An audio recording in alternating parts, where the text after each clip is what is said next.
Selamat datang kembali di channel Relawan Imut 3. Pada pertemuan kita kali ini kita akan membahas demonstrasi kontekstual modul 31, pengambilan keputusan berbasis nilai-nilai kebajikan sebagai pemimpin. Nah, ada 9 langkah pengambilan keputusan yang wajib kita kuasai sebelum mengambil keputusan yang mengandung nilai-nilai kebajikan. Yang pertama, mengenali nilai-nilai yang saling bertentangan. Yang kedua, menentukan siapa yang terlibat dalam situasi. Yang ketiga, mengumpulkan fakta-fakta yang relevan. Yang keempat, pengujian benar atau salah. Yang kelima, pengujian paradigma benar lawan benar. Yang keenam, melakukan prinsip resolusi. Yang ketujuh, investigasi opsi trilema. Yang kedelapan, membuat keputusan. Dan setelah membuat keputusan, kita harus melihat lagi keputusan yang dibuat dan merefleksikan keputusannya. Selain langkah-langkah pengambilan keputusan secara umum, ada pola, model, atau paradigma yang terjadi pada situasi dilema etika yang bisa dikategorikan sebagai berikut. Yang pertama, individu lawan kelompok, individual versus community. Yang kedua, rasa keadilan lawan rasa kasihan, justice versus mercy. Yang keempat, kebenaran lawan kesetiaan, true versus loyalty. Dan yang terakhir, jangka pendek lawan jangka panjang, short term versus long term. Dan ada 3 prinsip penyelesaian dilema. Yang pertama, berpikir berbasis hasil akhir, ends-based thinking. Yang kedua, berpikir berbasis peraturan, rule-based thinking. Dan yang terakhir, berpikir berbasis rasa peduli atau care-based thinking. Kita lanjut ke panduan dalam melaksanakan tugas demonstrasi kontekstual ini. Nah, di sini kita diminta untuk mewawancarai 2-3 pimpinan atau kepala sekolah di lingkungan Anda. Salah satunya adalah pimpinan di sekolah asal Anda. Hasil wawancara ini adalah untuk mendapatkan sebuah wacana tentang praktik pengambilan keputusan yang selama ini dijalankan, terutama yang menyangkut dilema etika.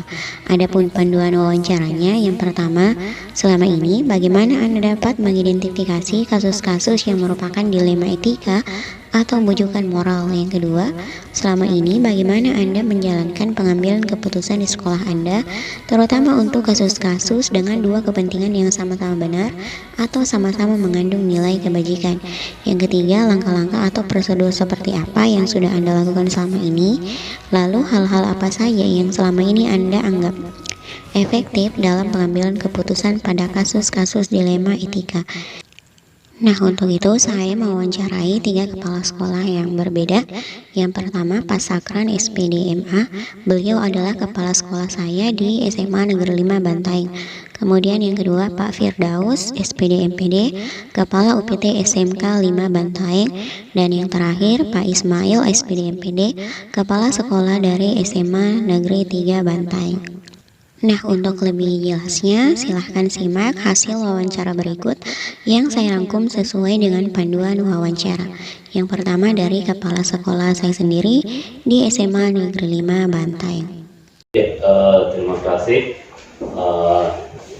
Terkait dengan kasus-kasus yang terjadi di, misalnya contohnya di dilema etika, maka sebelum apakah dia dilema etika atau bujukan moral, maka sebelum mengambil keputusan, maka yang pertama kami akan mengidentifikasi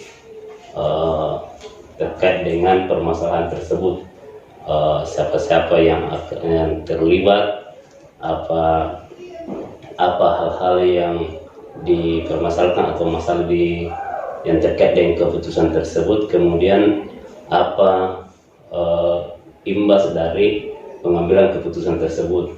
Misalnya dalam dilema etika yang kedua-duanya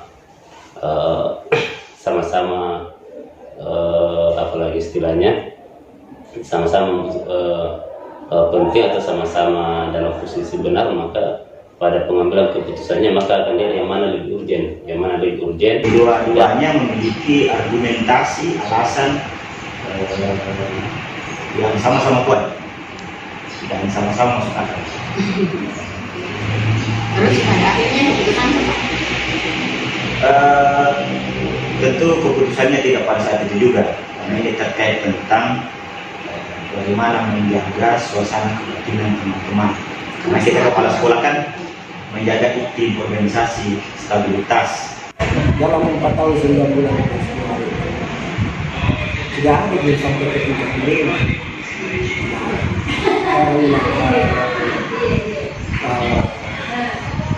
Kita lihat kasus-kasus yang muncul itu baik di kalangan peserta didik maupun di kalangan jelas tidak sampai ke dilema karena salah atau ya sampai bahkan kita kan melihat acuan patron kita di sekolah itu adalah kesepakatan sekolah. Jadi ketika sebuah kasus muncul di permukaan, maka patron ini akan berkembang dengan kita. Maka langsung sudah eksekusi sampai sejauh ini akan kita benar salah. Ya, jadi patron sekolah itu adalah patron kita enggak kalau saya pribadi ya enggak saya sudah kita jelas patron itu biasanya dilemanya juga kalau sudah pernah kebijaksanaan itu yang dimaksud dilemanya. Dilema itu kalau kita melibatkan perasaan padahal hal yang sudah jelas itu di situ itu dilema muncul.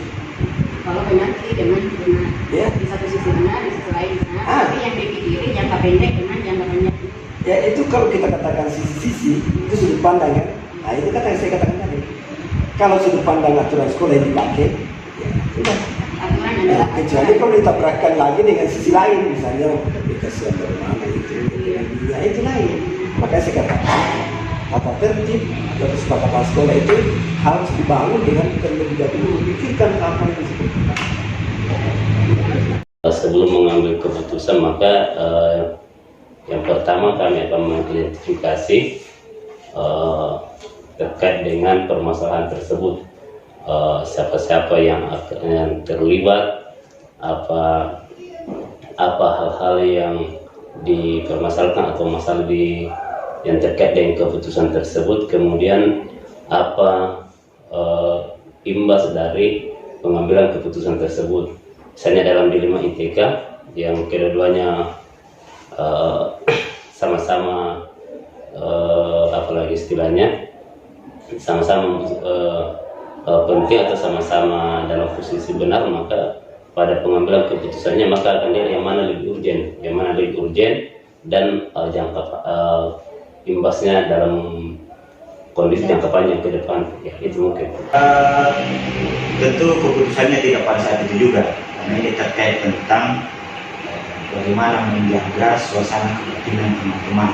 Karena kita kepala sekolah kan menjaga iklim organisasi, stabilitas.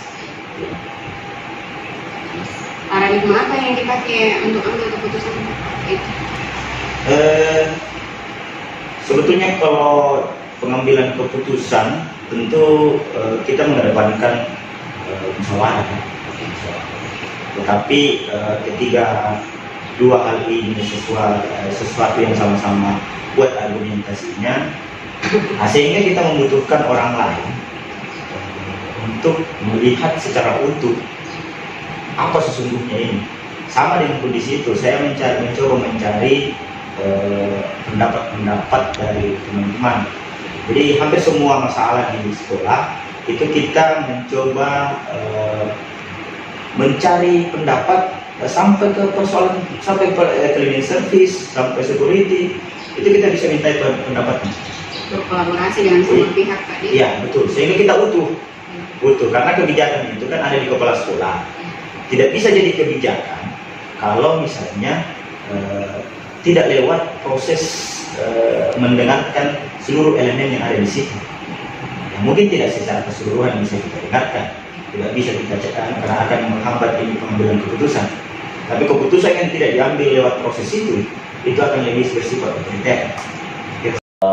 Tantangannya pada keputusan terkait dengan dilema etika adalah dalam pengambilan keputusannya, ya. Dalam pengambilan keputusannya apakah karena apalagi kalau sudah itu pertimbangan perasaannya pertimbangan rasa kasihan. Di situ tantangan terberatnya kalau dia ya. Pakaian tadi paradigma jangka pendek lawan jangka panjang, Iya. prinsipnya keadilan versus rasa kasihan. Iya. Setiap keputusan pasti ada pro kontranya Pak. Iya. Yang penting direfleksi. Terus kira-kira siapa yang mau diajak berkolaborasi atau mendukung keputusan? Ya, untuk kolaborasi kalau di sekolah pasti terutama unsur wakil kepala sekolah. Kalau terkait dengan permasalahan di teman-teman guru, kalau terkait dengan permasalahan di siswa, selain wakil kepala sekolah, tentunya ada rekan-rekan guru, terutama guru BK dengan wali kelasnya. Kalau terkait dengan permasalahan administrasi, yang akan kita kolaborasi adalah teman-teman yang ada di TU, itu mungkin ya kasus.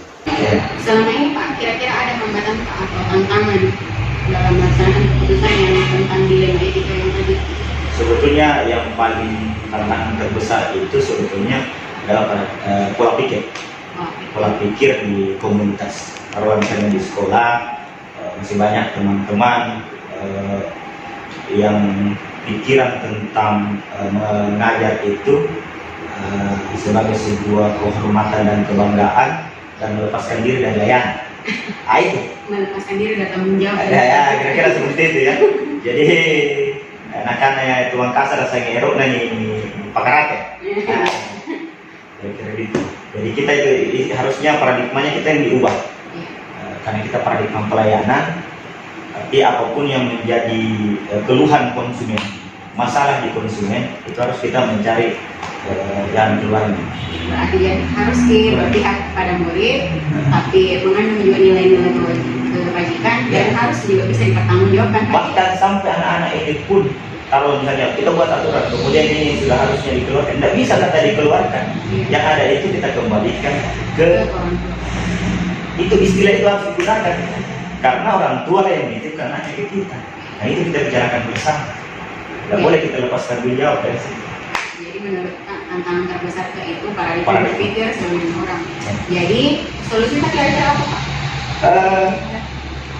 Tentu paradigma ini kan kaitannya dengan sebuah hal yang sudah melekat sekian lama, sehingga memang lagi-lagi kita tetap berpositif, optimis bahwa selama komunitas ini adalah manusia pasti bisa berubah.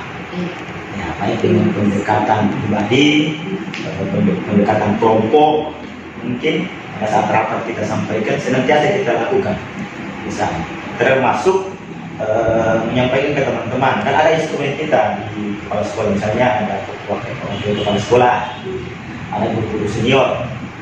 Ya mungkin kita juga di sekolah kita ada guru pengajar praktik, ada guru penggerak, ya itu bisa dimanfaatkan untuk memberikan sosialisasi, saling menasihati untuk merubah paradigma itu.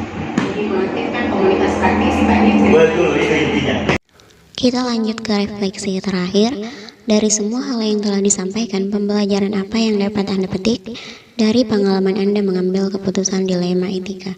Nah, di sini kita bisa belajar bahwa sekolah adalah institusi moral yang dirancang untuk mengajarkan norma-norma sosial. Keputusan-keputusan yang diambil di sekolah akan merefleksikan nilai-nilai yang dijunjung tinggi oleh sekolah tersebut dan akan menjadi rujukan atau teladan bagi seluruh warga sekolah.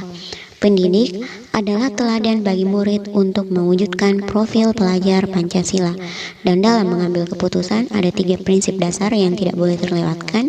Yang pertama, berpihak pada murid, mengandung nilai-nilai kebajikan, dan bertanggung jawab. Tapi kita harus menyadari bahwa dibutuhkan keberanian dan kepercayaan diri untuk menghadapi konsekuensi dan implikasi dari keputusan yang kita ambil. Karena tidak ada keputusan yang mengakomodasi seluruh kepentingan para pemangku kepentingan. Nah, itu tadi pembahasan kita tentang tugas demonstrasi kontekstual modul 31. Semoga menginspirasi. Sampai jumpa di pertemuan selanjutnya.